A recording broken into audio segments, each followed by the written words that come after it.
My name is Travis, and I am 54 years old. I am sitting in a courtroom right now, listening to the woman I spent 32 years loving stand before a judge and call me a useless husband who contributed nothing. Those words hit me like a sledgehammer to the chest. 32 years of marriage reduced to one sentence of humiliation. I look down at my hands, these calloused, scarred hands that built everything we have. She does not know what is coming. The judge is about to ask her one simple question that will change everything.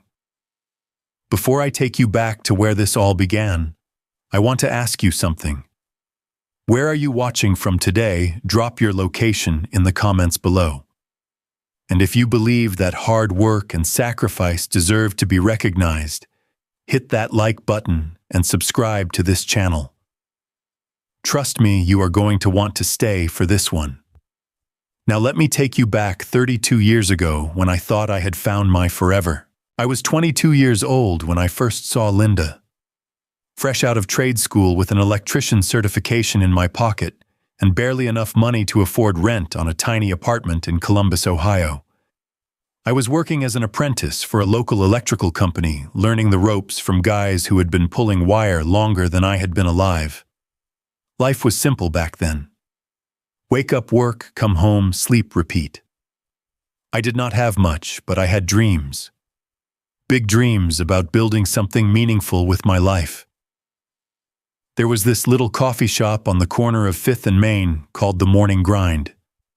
Nothing fancy, just a small place with worn wooden tables and the smell of fresh coffee always hanging in the air. I started going there every morning before work, mostly because their coffee was cheap and strong. But if I am being honest, I kept going back because of the waitress with the chestnut brown hair and the smile that could light up the whole room. Her name was Linda. She was 20 years old, working her way through community college by serving coffee and eggs to guys like me. The first time she brought me my cup, our eyes met, and I swear something shifted inside my chest. I know that sounds corny, but it is the truth. I was so nervous around her that I could barely string 2 sentences together. My palms would sweat, my heart would race, and I would lie awake at night thinking about what I should have said instead of stumbling over my words like a fool. It took me 3 weeks to work up the courage to ask her out. She said no. Not rudely, just a polite decline with that same beautiful smile. I asked again the following week. No again. 3rd time, same answer. But I was not the kind of man who gave up easily. On the 4th attempt, I brought her a small bouquet of white daisies because I had noticed she always wore a daisy pendant around her neck.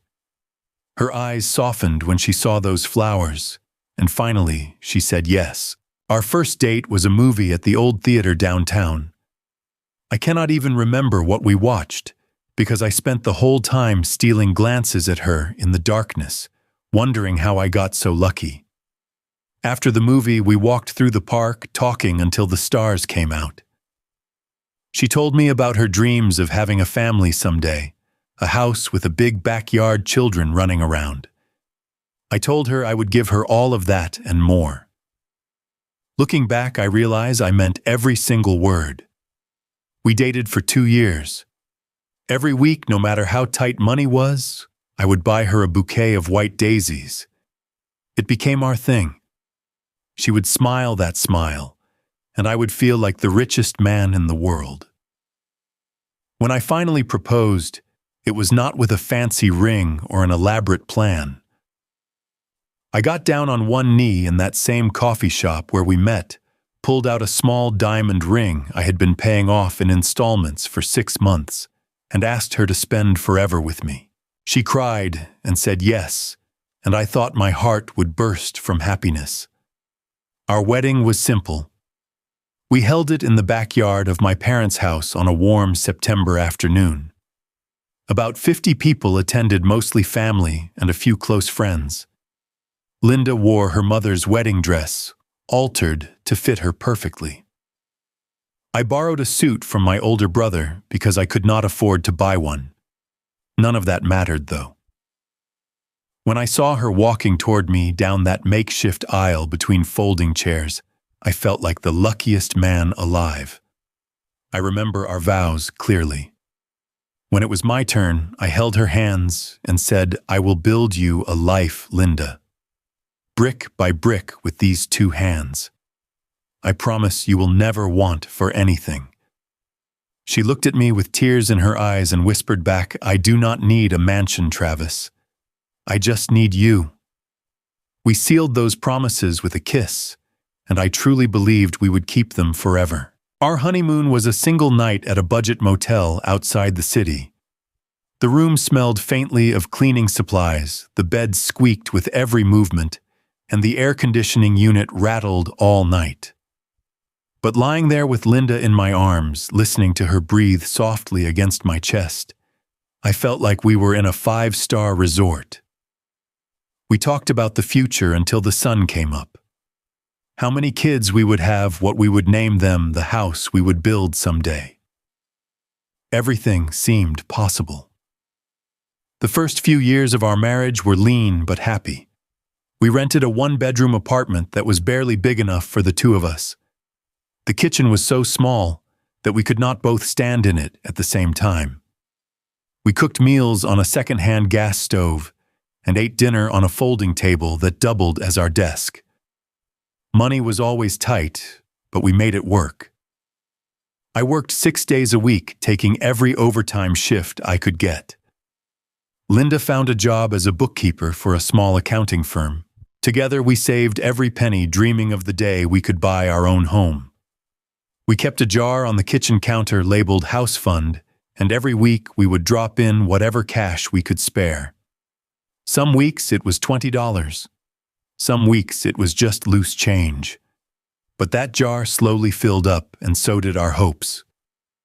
In 1996, our first child was born. We named him Derek. I will never forget the moment the nurse placed him in my arms for the first time. This tiny, perfect human being with 10 fingers and 10 toes, looking up at me with those unfocused newborn eyes. I made a silent promise to him right there in that hospital room. I would give him a better life than I had. I would work twice as hard, sacrifice whatever I needed to, so he would never struggle the way I did growing up. 3 years later, our daughter Madison came along. Our little apartment suddenly felt impossibly small, with 4 of us squeezed into that 1 bedroom. Derek slept in a crib in the corner, and when Madison arrived, we set up a bassinet next to our bed. There was no privacy, no space, but there was love. So much love that it filled every inch of that tiny apartment and spilled out into the hallway. By then, I had worked my way up from apprentice to journeyman electrician. My skills had improved, and so had my reputation. Contractors started requesting me specifically for their projects because they knew I did quality work and never cut corners. The money got a little better, and finally we had saved enough for a down payment on a small house in the suburbs. It was nothing fancy, just a modest 3-bedroom ranch with a small backyard. But to us, it was a palace. The day we moved in, Linda stood in the empty living room with tears streaming down her face. "We did it, Travis," she said. "We actually did it." I held her tight and whispered, "This is just the beginning." The years that followed were a blur of work, sweat, and sacrifice. I climbed the ladder at the electrical company, eventually becoming a project manager for large commercial constructions. The pay was significantly better, but the demands on my time increased tenfold. I was responsible for coordinating crews of 15 to 20 electricians, ensuring projects stayed on schedule and within budget. The stress was constant, but I never complained. Every dollar I earned was another brick in the foundation I was building for my family. My typical day started at 5 in the morning. I would be on site before the sun came up, reviewing blueprints, coordinating with contractors, solving problems before the crews arrived. Most days, I would not get home until 8 or 9 at night, long after the kids had eaten dinner and started their homework. I would peek into their rooms, kiss their sleeping foreheads, and whisper that I loved them. Then I would collapse into bed only to do it all over again the next day. Linda started complaining around this time. "You are never home," she would say. "The kids are growing up without a father." Her words stung because I knew there was truth in them. But what choice did I have? We had a mortgage now. Private school tuition for Derek and dance lessons for Madison. Bills piled up like autumn leaves and someone had to pay them. I told myself I was doing it for them, that they would understand someday when they were older. In 2008, the economy collapsed.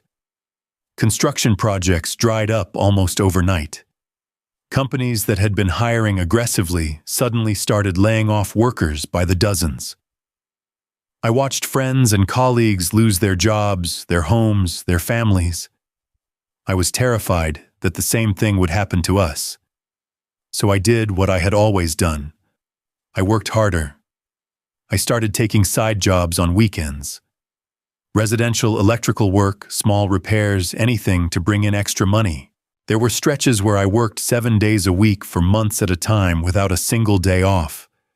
My body started to rebel. My lower back ached constantly from years of bending, lifting, and climbing. Some mornings I could barely get out of bed.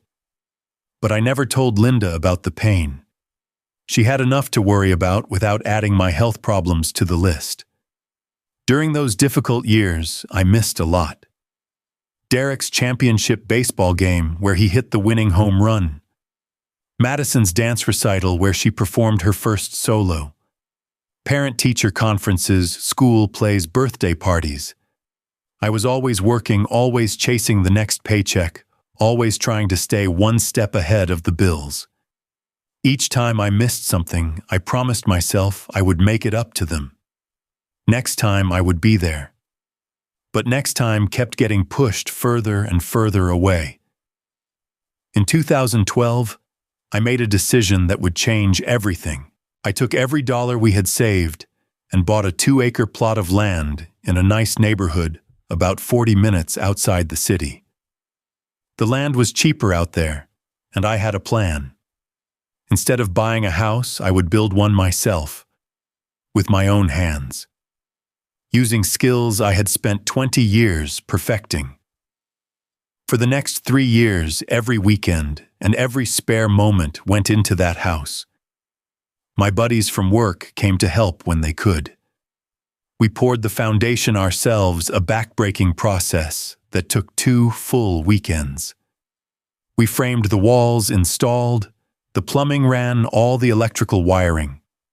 I designed every inch of that house with Linda and the kids in mind. A big kitchen with granite countertops, because Linda loved to cook. A bedroom for each of the kids with built-in bookshelves. A master bathroom with a soaking tub, because Linda always talked about wanting one. The electrical system was my masterpiece. I spent months planning it, making sure every outlet was perfectly placed, every circuit properly balanced.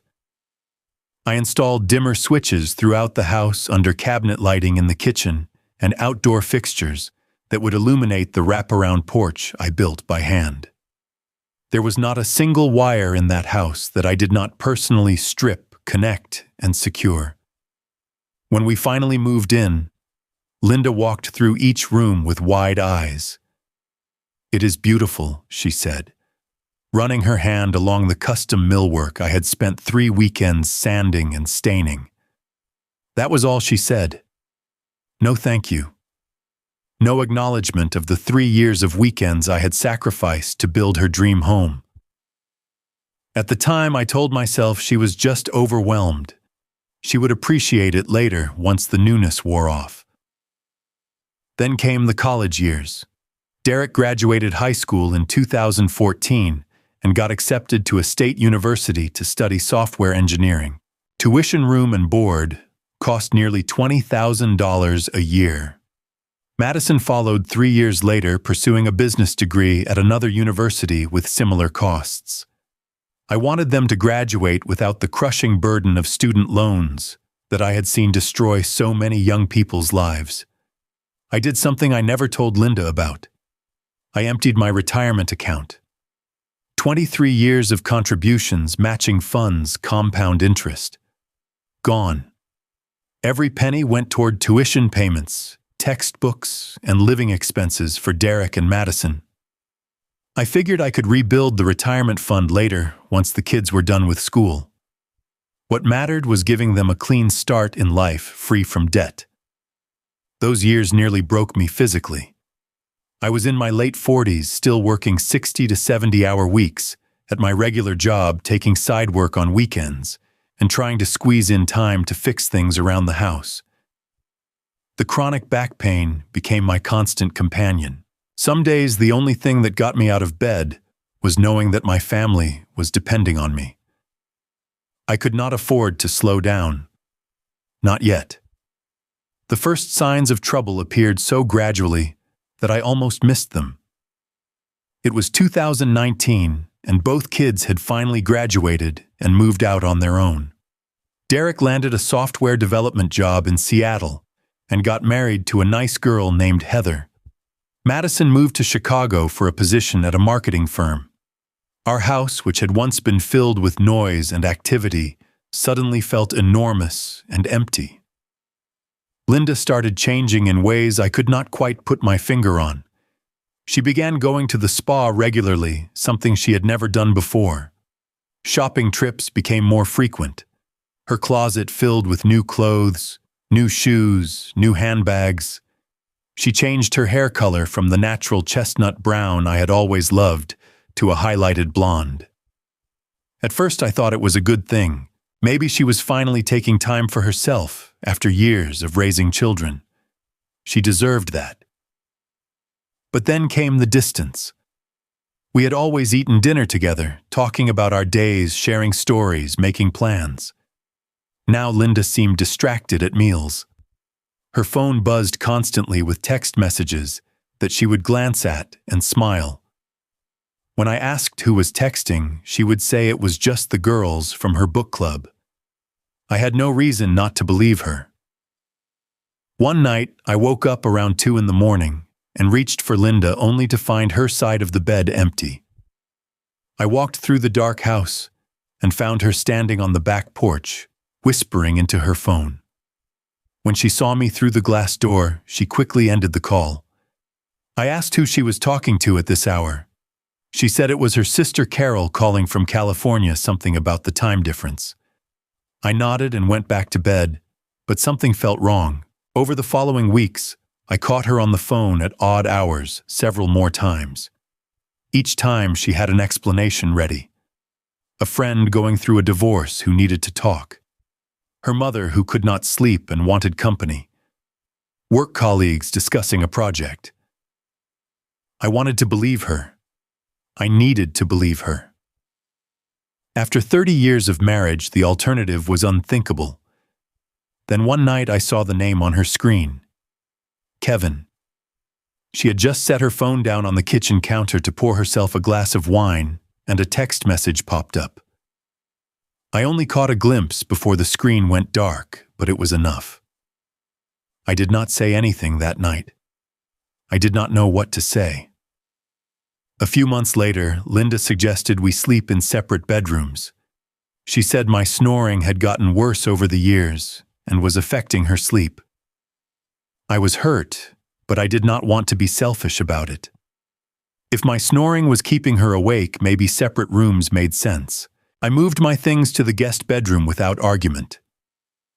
That first night alone, I lay on unfamiliar sheets, staring at an unfamiliar ceiling, feeling like a stranger in my own home. This was the house I had built with my own hands, but suddenly it did not feel like mine anymore. I wondered what I had done wrong. I thought about all the years I had worked so hard, all the sacrifices I had made. Was it not enough? Had I missed something important while I was busy providing for my family? I tried to fix things. I bought one of those anti-snoring devices and wore it every night. I lost 15 pounds, thinking maybe the weight loss would help. I asked Linda if I could move back to our bedroom, but she said she had gotten used to having her own space. It was better this way, she said. I did not push. Our 30th wedding anniversary arrived in September. I wanted to do something special to rekindle what we had lost. I made reservations at the same restaurant where we had our first real date, a place that had somehow survived all these years downtown. I bought a bouquet of white daisies, just like I used to bring her every week when we were young. When I mentioned the anniversary dinner to Linda that morning, she looked at me blankly for a moment. Then recognition flickered across her face, followed immediately by what looked like guilt. "Oh, Travis," she said, "I completely forgot. I already made plans to have dinner with some friends tonight. Can we do it another time?" I sat alone in that restaurant, the white daisies wilting in their vase on the table across from me. The waiter kept coming by, asking if I was ready to order, if I was waiting for someone. Eventually, I ordered a steak I did not taste, and a glass of wine I barely touched. 30 years of marriage, and she had forgotten. Or maybe she just did not care anymore. I brought the flowers home and left them on the kitchen counter. They sat there for 3 days until they turned brown, and I finally threw them away. Linda never mentioned them. That was when I knew deep in my bones that something had died between us. I just did not want to admit it yet. The truth revealed itself on a cold November afternoon. There had been a water main break near one of our project sites, flooding the street and shutting down all work for the day. I headed home early, thinking maybe Linda and I could have lunch together for once. A chance to reconnect, to talk, to figure out what had gone wrong between us. As I turned onto our street, I noticed an unfamiliar car parked in our driveway. A silver BMW, polished and gleaming, looking very out of place next to my dusty work truck. I pulled over about 100 yards from the house and cut the engine. Something told me to wait. Something told me I needed to see what happened next. 20 minutes later, the front door opened. A man stepped out. He was tall, maybe 6 feet 2 inches, with graying hair and the kind of confident posture that comes from a lifetime of getting what you want. He wore a navy blazer over a crisp white shirt, dress shoes that probably cost more than my weekly paycheck. Linda followed him out, standing in the doorway in a silk robe I had never seen before. They embraced. Not a friendly hug, not a quick goodbye between acquaintances. This was intimate lingering, with her head resting against his chest and his hand caressing her back.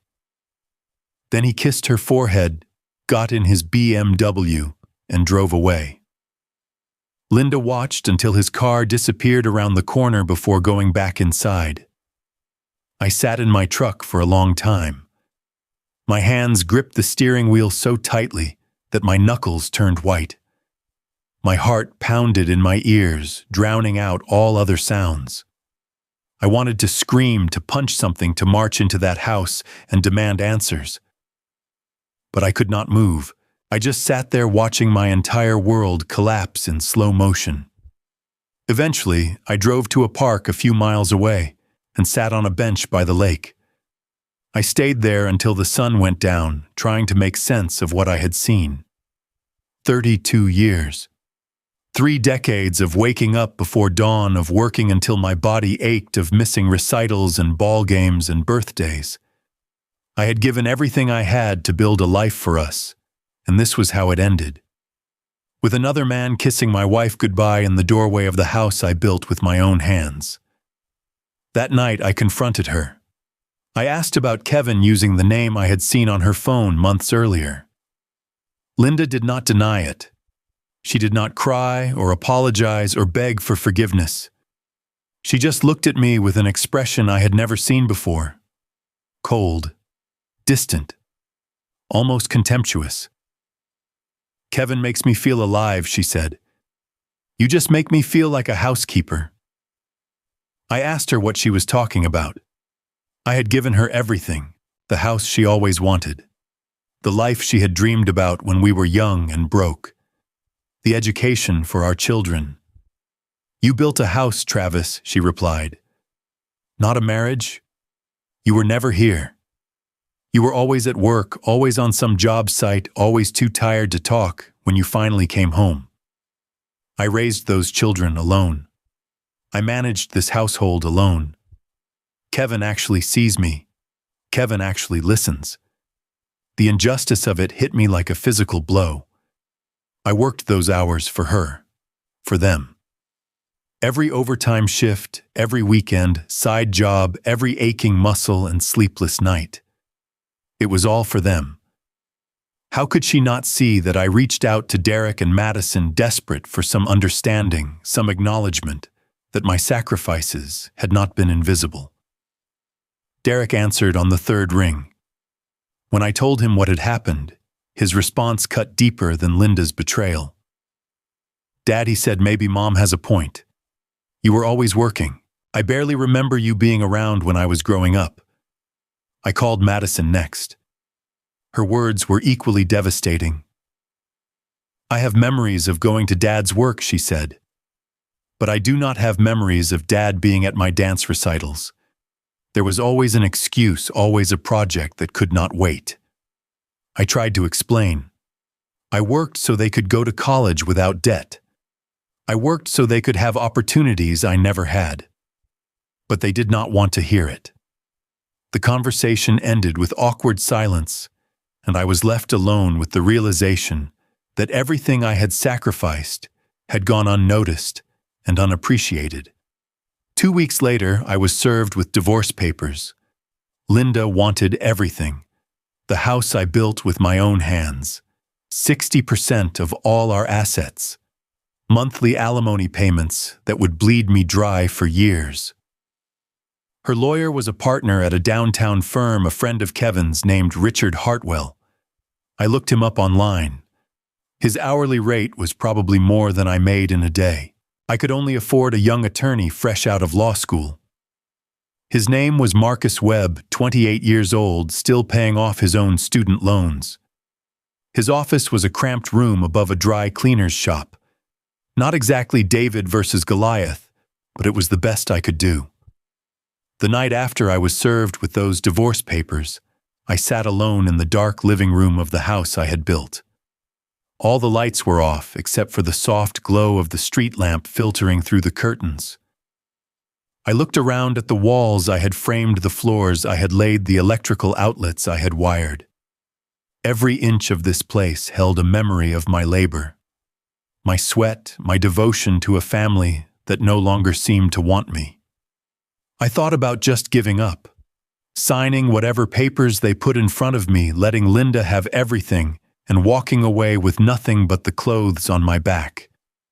Maybe it would be easier that way. Less fighting, less pain, less humiliation. Just accept the loss and move on. But then I looked down at my hands. These hands that had been building things since I was old enough to hold a hammer. These hands that bore the scars of 1,000 small injuries, the calluses of decades of hard work. I heard my father's voice in my head, clear as the day he said it to me when I was just 16 years old. A man is measured by what he builds, not by what he loses. You can lose everything, son, but you never lose your integrity if you do not surrender it. I made a decision that night. I would not surrender. I would not let 32 years of sacrifice be erased by lies and ingratitude. If this was going to end, it would end with the truth on the table. Every single bit of it. The next morning, I started gathering evidence. I dug through filing cabinets, storage boxes, and old folders stuffed in the back of closets. I found receipts for building materials, some of them so old the ink had faded. Invoices for lumber, concrete, electrical supplies, plumbing fixtures. Hundreds of them documenting every dollar I had spent constructing this house from the ground up. I found photographs too. Pictures of me and my friends pouring the foundation on a sweltering July weekend. Me standing on a ladder running electrical cable through the attic. Me on my hands and knees laying hardwood flooring plank by plank. The photos were proof that this house was not just a property acquired during marriage. It was the physical manifestation of my labor and love. Then I found the bank statements. The ones showing the systematic withdrawal of my entire retirement fund over the course of 3 years, corresponding exactly with Derek and Madison's college tuition bills. I had never told Linda about this. I handled all our finances, and she never asked about the retirement account. Now those statements would tell the judge what I had sacrificed for our children's futures. Marcus came to my house and we spread everything out on the dining room table. He was young, but I could see the fire in his eyes as he reviewed the evidence. "Mr. Travis," he said, "this is exactly what we need. The court needs to see every single piece of this. They need to understand what you contributed to this family." We worked late into the night, organizing documents, preparing timelines, building a case. Marcus found something I had overlooked. The land this house stood on had been purchased before I married Linda. It was bought with money I inherited from my grandfather, making it my separate property. And because I built the house myself with my own labor, there was a strong argument that the house itself was also my separate property, regardless of the fact that we lived here as a married couple. A few days later, I got a phone call that lifted my spirits. It was Frank Holloway, my best friend since high school. We had drifted apart over the years, as I got consumed by work, and he moved to a different city, but he had heard through the grapevine what was happening. "Travis," he said, "I remember when you almost collapsed on that job site back in '99. You had not slept in 3 days because you were trying to finish that commercial project so you could pay for Derek's braces. I thought they were going to have to call an ambulance. I thought you were going to die right there on the concrete." The memory came flooding back. I had pushed myself so hard during that period that my body simply gave out. I woke up in the site trailer with paramedics checking my vital signs, my crew standing around looking terrified. The project manager wanted to send me home, but I refused. Derek had an appointment with the orthodontist the following week, and I needed that overtime pay to cover the cost. I asked Frank if he would be willing to testify to what he had witnessed. Without hesitation, he said yes. 2 other former colleagues also agreed to appear in court on my behalf. They had watched me sacrifice my health, my time, and my presence with my family for years. Now they would help tell the truth that Linda had so thoroughly distorted. The morning of the hearing arrived cold and gray. February in Ohio meant bitter winds and overcast skies, and that day was no exception. I put on my only suit, the same one I had worn to Derek's wedding 5 years earlier. It was a little tight around the middle now, but it was clean and pressed. Marcus had told me to look respectable but not flashy. We were not trying to outdress the other side. We were trying to show the judge who I really was. A working man. An honest man. The courtroom was smaller than I had expected. I had seen enough legal dramas on television to imagine grand chambers with high ceilings and imposing benches. This was just a functional room with fluorescent lights, wooden pews for spectators, and a judge's bench at the front that looked like it had seen better days. Linda was already there when I arrived, seated at the plaintiff's table with her expensive attorney. She looked polished and put together, her blonde hair perfectly styled, her makeup carefully applied. She wore a cream-colored blouse and pearl earrings I did not recognize. Probably gifts from Kevin. Derek and Madison sat in the row directly behind her. My own children positioned on the opposite side of the courtroom from me. They did not look in my direction. It felt like a knife twisting in my gut, but I kept my face neutral. Marcus had coached me on this. Stay calm. Stay composed. Let the evidence speak for itself. Judge Harrison entered the courtroom and we all rose. He was a distinguished-looking man in his early 60s with silver hair and sharp eyes behind wire-rimmed glasses. He carried himself with an air of authority that commanded immediate respect. When he sat, we sat. When he spoke, everyone listened. The proceedings began with Linda's attorney presenting their case. Richard Hartwell was smooth and eloquent, painting a picture of a neglected wife who had endured decades of emotional abandonment.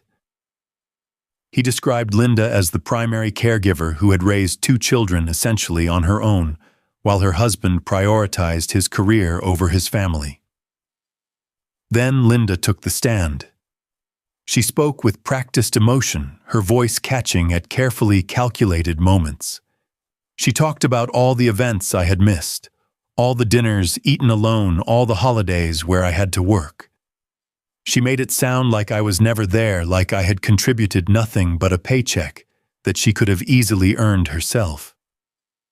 And then came the moment that would haunt me for years, though not for the reasons you might think. Linda looked directly at the judge, her eyes moist with what looked like genuine tears, and delivered the line that had brought me to this courtroom in the first place.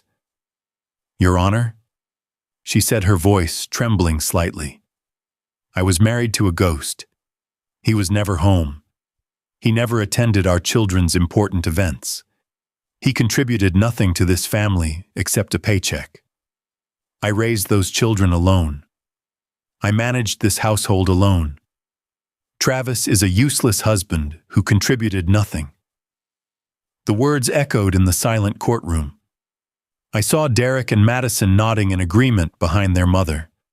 I saw the satisfied look on Richard Hartwell's face, confident that the case was already won. I saw Linda's slight smirk as she returned to her seat, certain that she had delivered the killing blow. But then it was our turn. Marcus stood and began presenting our evidence methodically and thoroughly. He introduced the receipts for building materials, totaling over $87,000. He showed the photographs of me physically constructing the house, working alongside friends on weekends for 3 years. He presented the bank statements showing the liquidation of my retirement account to pay for college tuition. We called Frank to the stand. He told the story of finding me collapsed on that job site, working myself to near death to pay for my son's orthodontic treatment. He described how I had turned down a promotion that would have required relocating to another state because I did not want to uproot my family. He painted a picture of a man who had organized his entire life around providing for the people he loved. 2 more witnesses testified. A former colleague who had watched me refuse to take sick days even when I could barely stand because I needed the money for Madison's dance lessons. Another friend who had helped me install the hardwood floors in the master bedroom, working until midnight on a Sunday because I was determined to finish before Linda's birthday. Through all of this, Judge Harrison listened attentively, occasionally making notes on a legal pad in front of him. His expression remained neutral, giving no indication of which way he was leaning. Linda's attorney tried to object several times, but the judge overruled him each time. The evidence was relevant, and he wanted to hear it. When we finished presenting our case, a heavy silence fell over the courtroom. Judge Harrison removed his glasses and rubbed his eyes, a gesture that made him seem suddenly very human. Then he looked directly at Linda, who was sitting at the plaintiff's table with the same confident posture she had maintained throughout the proceedings. "Linda," he said, his voice calm but carrying an undercurrent of something I could not quite identify. "You stated that your husband contributed nothing to this family. You called him useless. I want to make sure I understand your position correctly." Linda nodded, her confidence unshaken. "Yes, Your Honor, that is correct." The judge leaned forward slightly. "Then let me ask you one simple question." He paused, letting the silence stretch until it became almost unbearable. "Who paid for the house you are living in? Who paid for your children's college education? And who signed over his entire retirement fund so your children could graduate debt-free?" Linda's mouth opened, but no words came out. Her attorney started to rise from his chair, perhaps to object or redirect, but the judge held up his hand to stop him. "I have the records right here." Mrs. Linda Judge Harrison continued holding up a stack of documents. "Your husband worked an average of 70 hours per week for 30 years. He built the house you claim as marital property with his own 2 hands on land that he purchased before your marriage with inherited funds. He emptied a retirement account containing over $400,000 to pay for 2 college educations. $400,000, Mrs. Linda. Gone. So your children would not have to take out loans." The courtroom was utterly silent. Derek and Madison were staring at each other with expressions of shock. Clearly, they had not known about the retirement fund.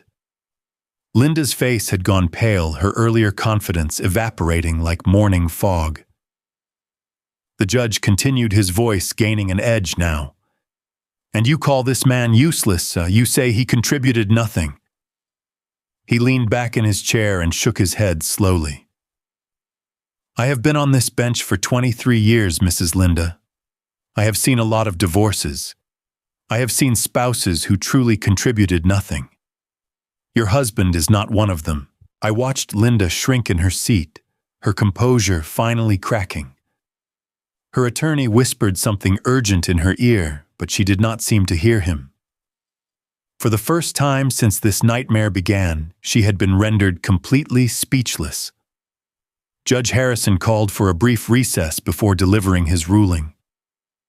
I stepped outside the courtroom and stood in the hallway trying to process what had just happened. My hands were shaking slightly, not from fear anymore, but from the release of tension that had been building for months.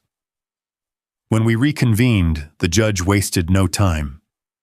Based on the evidence presented, he ruled that the house was my separate property. The land had been purchased before the marriage with inherited funds, and I had built the structure myself through my own labor. Linda had no claim to it.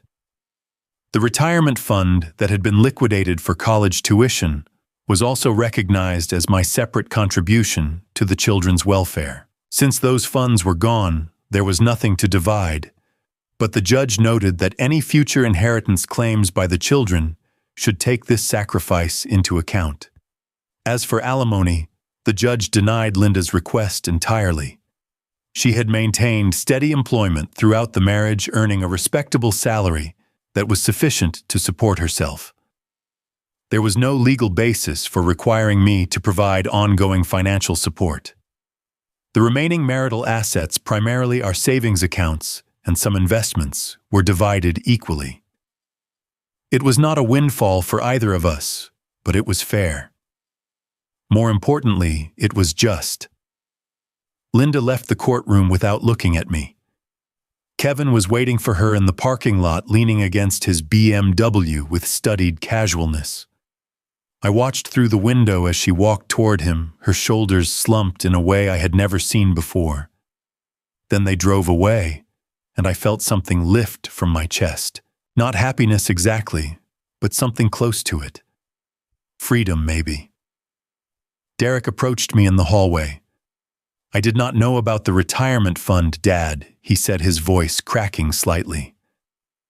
"I had no idea you gave up your entire retirement for us." I looked at my son, seeing traces of the little boy who used to fall asleep on my chest while I watched football on Sunday afternoons. "I never told you because I did not want you to feel like you owed me anything," I said. "I did it because you are my son, and I wanted to give you the best chance I could." Madison stood a few feet away watching us. Her eyes were red, and I could see the conflict playing out across her face. She was not ready to bridge the gap yet, and I understood that. Some wounds take time to heal. "When you are ready," I said to her, "I will be here." Then I turned and walked out of the courthouse into the cold February air, feeling lighter than I had in years. The weeks that followed were difficult in their own way. The house felt enormous, with just me rattling around inside it. I would wake up in the middle of the night and forget that everything had changed, reaching for Linda before remembering that she was gone. I would cook dinner for two out of habit, then realize I had no one to share it with. But slowly, I started to rebuild. Not the life I had lost, but something new. Something that was just for me.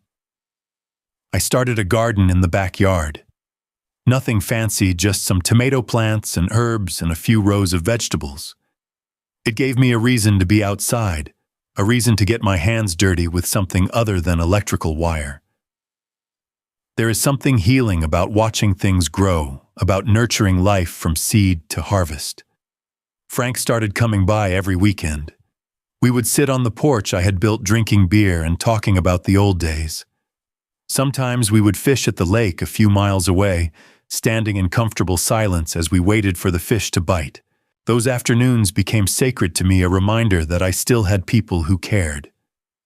I fixed things around the house that I had been too busy to address during the marriage. A squeaky door that had annoyed me for years. A leaky faucet in the guest bathroom. Small projects that I tackled one at a time, taking satisfaction in the simple act of making something better.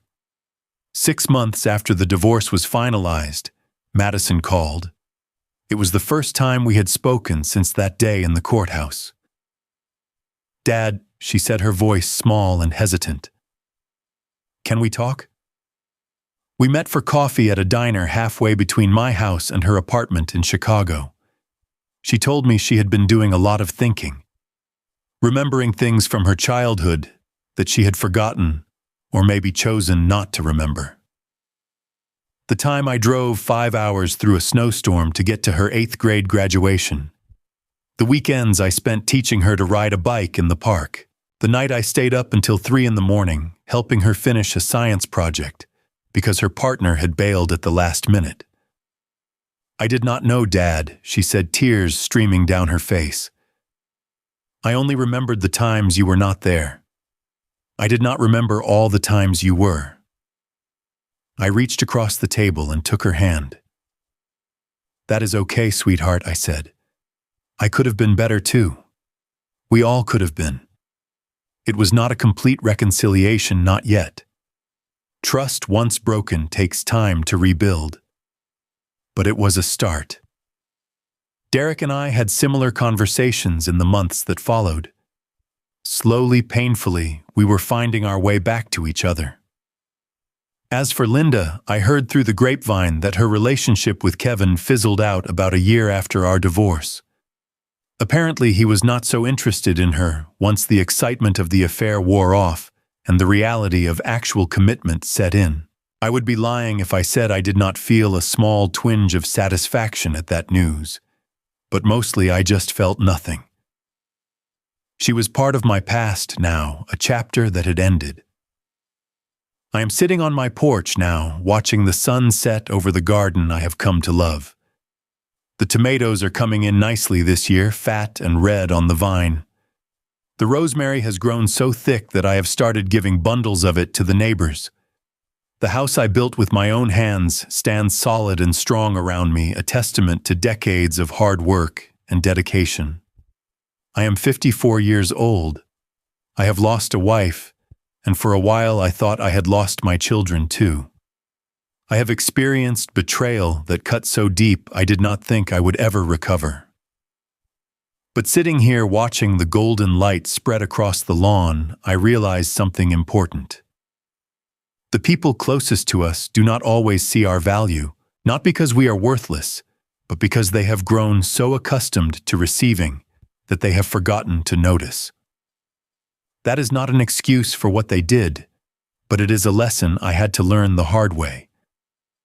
You cannot build your sense of worth on someone else's recognition. You have to know your own value even when nobody else does. I did not lose myself in that courtroom. If anything, I found myself. I discovered that I was stronger than I knew, more resilient than I imagined, and capable of standing up for my own dignity when everyone I loved had dismissed it. The sun is almost gone now, the sky painted in shades of orange and pink that you only see in the Midwest. Tomorrow I will wake up early, tend my garden, maybe go fishing with Frank if the weather holds. I will continue rebuilding the relationships with my children, one conversation at a time. I will keep moving forward because that is what I have always done. If you have made it this far in my story, I want to ask you something. Have you ever felt invisible to the people who matter most? Have you ever sacrificed everything for your family, only to have them dismiss your contributions as nothing? I would love to hear your experiences in the comments below. And if this story resonated with you, if it made you think about the silent sacrifices we make for the people we love, please hit that like button and share it with someone who might need to hear it. Subscribe to this channel if you want more stories about ordinary people finding their way through extraordinary challenges. Thank you for spending this time with me. I hope that whatever you are going through right now, you remember that your value does not depend on whether others see it. You know what you have given. You know what you have built. And that is enough. Take care of yourselves and take care of each other. Until next time.